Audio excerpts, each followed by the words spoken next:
100 days after the apocalypse, this happened.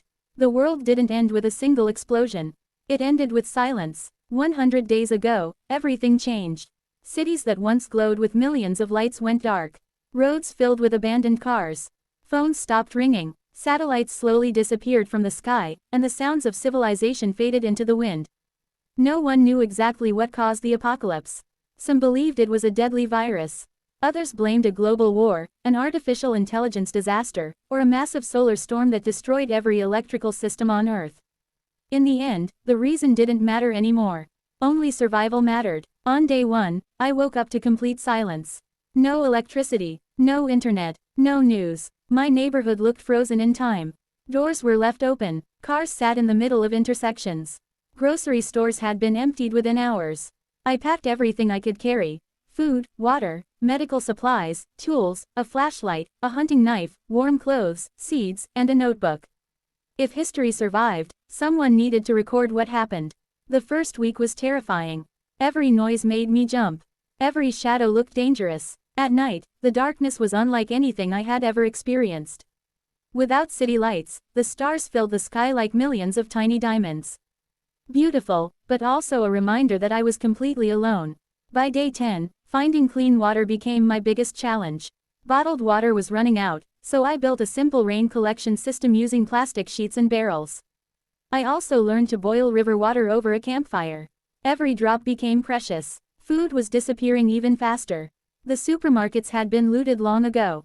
Canned food became treasure. I searched abandoned houses carefully, taking only what I needed. Every meal had to count. By day 20, I realized that surviving wasn't just about collecting supplies.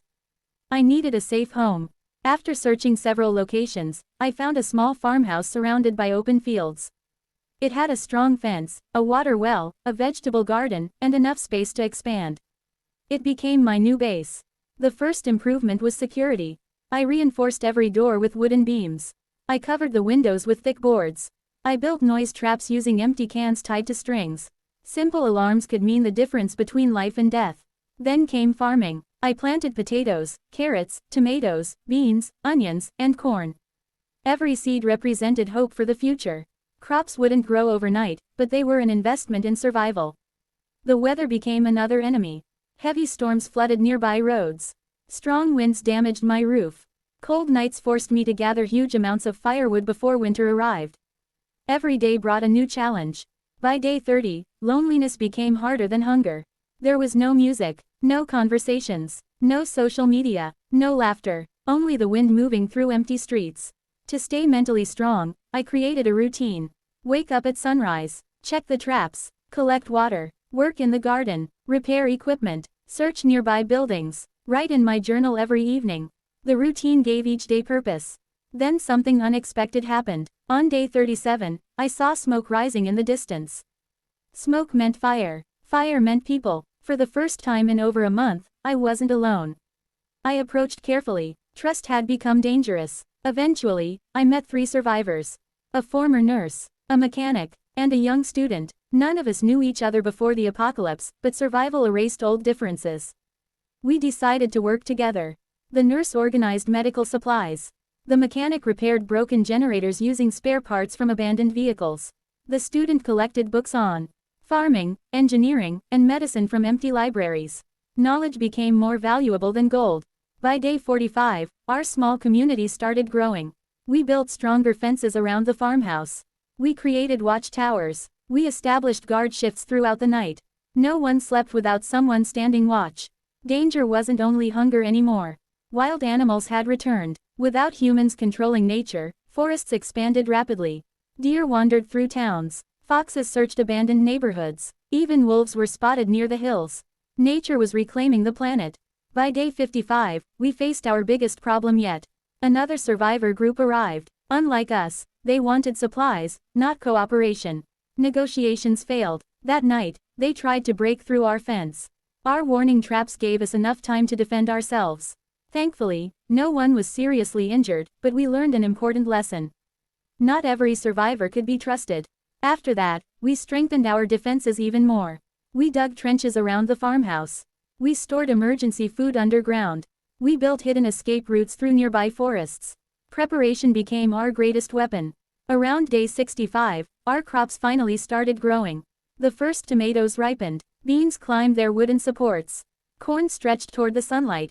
For the first time since the apocalypse, we ate fresh vegetables instead of canned food. It tasted like victory. Soon after, we built a greenhouse using old windows collected from abandoned houses. This allowed us to grow vegetables even during colder weather. Next came energy. The mechanic repaired several solar panels found on nearby rooftops. Although they produced only limited electricity, it was enough to power small lights, charge radios, and operate simple equipment. At night, seeing even one electric light felt like witnessing the return of civilization. By day 75, we started exploring farther away. Entire cities stood empty. Skyscrapers reflected sunlight without a single person inside.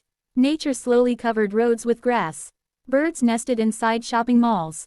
Trees grew through broken highways. The earth was healing itself. Humans had nearly disappeared, but life continued. We also discovered abandoned libraries filled with untouched knowledge. Books on engineering, medicine, chemistry, agriculture, construction. We filled several trucks with books. If humanity had to start again, knowledge would become our greatest resource. By day 85, we expanded our community. More survivors joined us. A carpenter, a teacher, an electrician, a farmer. Each new skill made the settlement stronger. Instead of simply surviving, we were rebuilding.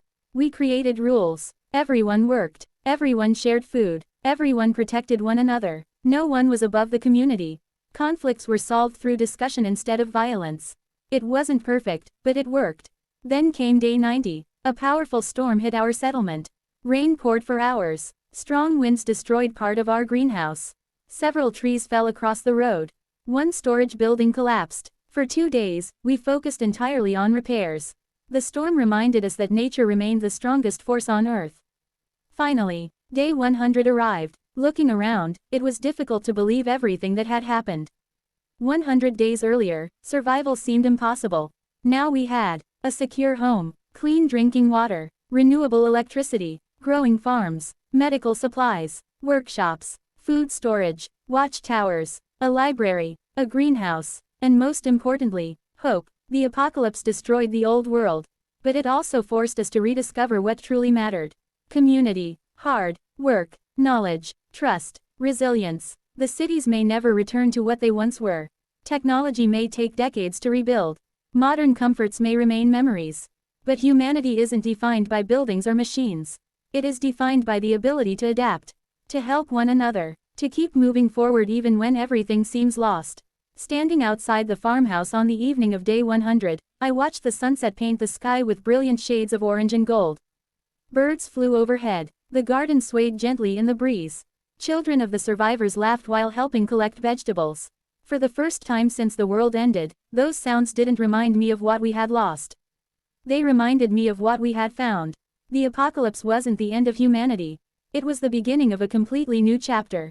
And tomorrow, day 101, the rebuilding would truly begin.